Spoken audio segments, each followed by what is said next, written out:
গোলাঘাট জিলা দৈয়াং অঞ্চলৰ অন্তৰ্গত দৈয়াং পঞ্চায়তৰ চলংপথাৰ ৮ গাঁও ৰাজহুৱা ৰংগমঞ্চত সৌদ অসম আহোম সভা গোলাঘাট জিলা সমিতিৰ উদ্যোগত ৩০ আৰু ৩১ জানুৱাৰীত দুদিনীয়া বৰ্ণাঢ্য কাৰ্যসূচীৰে মেডাম মেফি আয়োজন কৰিছে।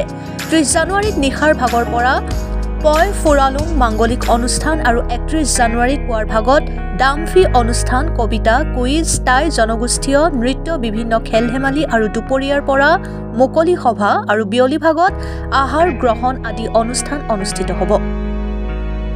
এই উপলক্ষে আজি ৰাইজে পৰিৱেশ নিকাকৰণ কাৰ্যসূচী হাতত লয়। গোলাঘাটৰ পৰা জীৱন গগৈ ৰিপৰ্ট, অৰুণোদয় আছাম।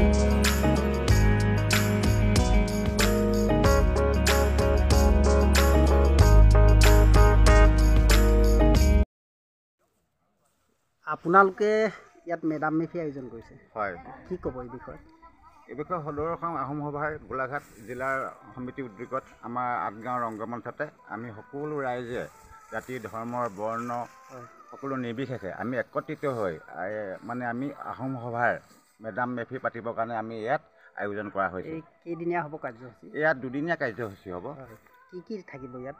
ইয়াত মানে সাংস্কৃতিক অনুষ্ঠান থাকিব, এইফালে বাৰহৰণীয়া অনুষ্ঠান, এইফালে আমাৰ খেল ধেমালি থাকিব, কুইজ প্ৰতিযোগিতা থাকিব, টেকেলি ভঙা, ৰছী টনা, এনে মানে বহুতো আমাৰ ইয়াত মানে গোটেই সম্পূৰ্ণ সাংস্কৃতিক অনুষ্ঠান থাকিব। আমাৰ আপোনালোকে ৰাইজৰ সঁহাৰি কেনেকুৱা পাইছে ইয়াত? ৰাইজৰ সঁহাৰি যলৈকে কৈছোঁ তলৈকে মানে ইয়াত আহোম সভাৰ মেডাম মেফি হোৱাটো সকলোৱে কামনা কৰিছে। আমাৰ হোৱা নাই, আমাৰ এই অঞ্চলত আমাৰ ইয়াত হ'লে বহুতো ভাল পাম বুলি কৈছে। বহুত আমি শিকা নাই, মেডাম মেফি নাজানো, সেই সম্পৰ্কত চবেই পৰম্পৰা হ'বলৈ সকলোৰে ফালৰ পৰা আমি উৎসাহ উদ্দীপনা পাইছোঁ। গোটেই দৈয়াংবাসীৰ উদ্যোগত আমাৰ আপোনালোকৰ দৈয়াংবাসীৰ উদ্যোগত অনুষ্ঠানটো দৈয়াংবাসীৰ উদ্যোগত আৰু ইয়াত আমাৰ ইয়াত মানে পৰ ফুৰালুং পূজা আৰু ডামফি হ'ব। ডামফি পূজা, ডামফি আৰু পৰ ফুৰালুং মাংগলিক অনুষ্ঠান হ'ব। ইয়াত এই অনুষ্ঠানটোৰ যোগেদি আপোনালোকে জ্ঞাতিৰ লগতে ৰাইজলৈ আপোনালোকে কি ক'ব বিচাৰিছে, কি বাৰ্তা প্ৰেৰণ কৰিব বিচাৰিছে? আমি এই অনুষ্ঠানৰ যোগেদি আমি বহুতো ইয়াত আমি যিখিনি আহোম হয়, বহুতো আমি মানে আহোমৰ বিষয়ে বহুতো আমি মানে নজনা কথাবোৰ জানিবলৈ পাম। উপৰোক্ত বক্তাসকলে ইয়াত আমাক মানে আমি ক'ব, আমি জানিম। এইখিনি আমাৰ আগে পাছে যে হোৱা নাই, তেওঁলোকৰ পৰা আমি এইখিনি বহুতখিনি আমি নজনা কথা জানিবলৈ পাম বুলি আমাৰ লাভৱান হ'ব বুলি বিচাৰিছোঁ। আপোনালোকে ইয়াত কি অনুষ্ঠিত কৰিছে? আমি ইয়াত মেডাম মেফি পাতিবৰ কাৰণে আমি ইয়াত অনুষ্ঠিত কৰিছোঁ। আৰু সকলো জাতি ধৰ্ম নিৰ্বিশেষে সকলো ৰাইজকে নিমন্ত্ৰণ কৰিছোঁ। আৰু তাতে সকলো ৰাইজে যাতে আহি পেলাই সহায় সহযোগ কৰক। আমি আজি নৰা কটা পৰ্ব আৰম্ভ কৰিছোঁ। আমি সকলোৱে নৰা কাটিলোঁ, মহিলাসকলে। আপোনালোকৰ ৰাইজে সহায় সহযোগ কৰিছে আৰু আগলৈও কৰিব যেনিবা। আৰু দুদিনীয়া কাৰ্যসূচী আমি পাতিছোঁ। এই আপোনালোকৰ সদৌ দৈয়াংবাসী ৰাইজ ইয়াত আহিব বুলি নিমন্ত্ৰণ কৰা হৈছে আৰু আমি আশা কৰোঁ আহিব সকলো। আৰু এই অনুষ্ঠান ভাগ এনেকুৱা অনুষ্ঠান আগত হৈছে নেকি ইয়াত? ইয়াত নাই হোৱা। আমাৰ ইয়াত দৈয়াংবাসী এই ৮ গাঁওডোখৰত নাই হোৱা। ইয়াত প্ৰথমবাৰ কাৰণে হৈছে। প্ৰথমবাৰ আমি পাতিবলৈ আগবাঢ়ি আহিছোঁ। আৰু এই অনুষ্ঠানৰ যোগেদি আপোনালোকৰ জাতি বৰ্গ বা ৰাইজক কি ক'ব বিচাৰিব বা কি ক'ব আপোনালোকে? ধৰক আমি মেডাম মেফিটোৰ জৰিয়তে আমি যে সকলো ৰাইজে মিলি জুলি পাতিবলৈ আগবাঢ়িছোঁ, যেতিয়া সকলো একমত বুলি ভাবোঁ। আৰু সকলো একতা হ'ব লাগে সকলো ৰাইজ। ইয়াতে কি কি অনুষ্ঠান হ'ব? জানো এইবোৰ ৰছী টনা খেল হ'ব সপায়, টেকেলি ভঙা, তাৰপিছত ল'ৰা ছোৱালীবোৰৰ এইবোৰ কি কয় সেই তেনেকুৱাবোৰ হ'ব। আৰু এতিয়া কেনেকুৱা লাগিছে এই অনুষ্ঠানটো ইয়াত হ'ব? ভালেই লাগিছে।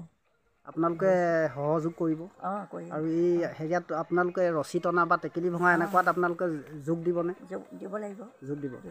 মই নিদিলেও মোৰ নিচিনা আছে নহয়, দিব। ল'ৰা ছোৱালীবোৰে এইবোৰ কিবা কিবি কবিতা চবিতা আবৃত্তি কৰিব, নাতি নাতিনে আছে নহয়, এইবোৰে কৰিব।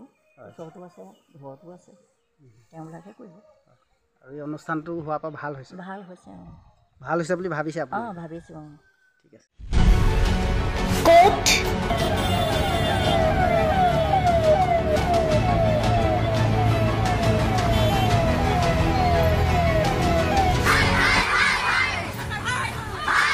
কিয় কেনেকৈ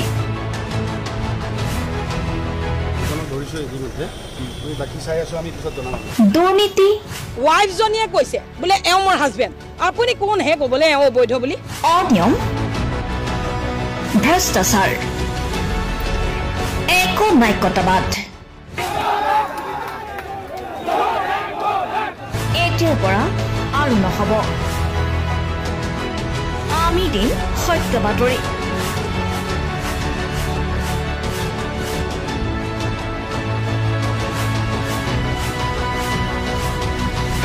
নিজকে সংস্থাপিত কৰাৰ বাবে শুদ্ধ ৰূপত নিৰ্ভীক নিৰপেক্ষতাৰে আমি সাজু অসমৰ উন্নয়নমূলক যাত্ৰাই আজি এক নতুন দিগন্ত ভৰি দিছে অসমৰ ৰাইজৰ পৰা আমি সদায় আশীৰ্বাদ বিচাৰোঁ আমি এনেকৈ যাতে আমাৰ জননী জন্মভূমিক সেৱা কৰি যাব বিচাৰোঁ অৰুণোদয় অসম নিৰ্ভীক নিৰপেক্ষ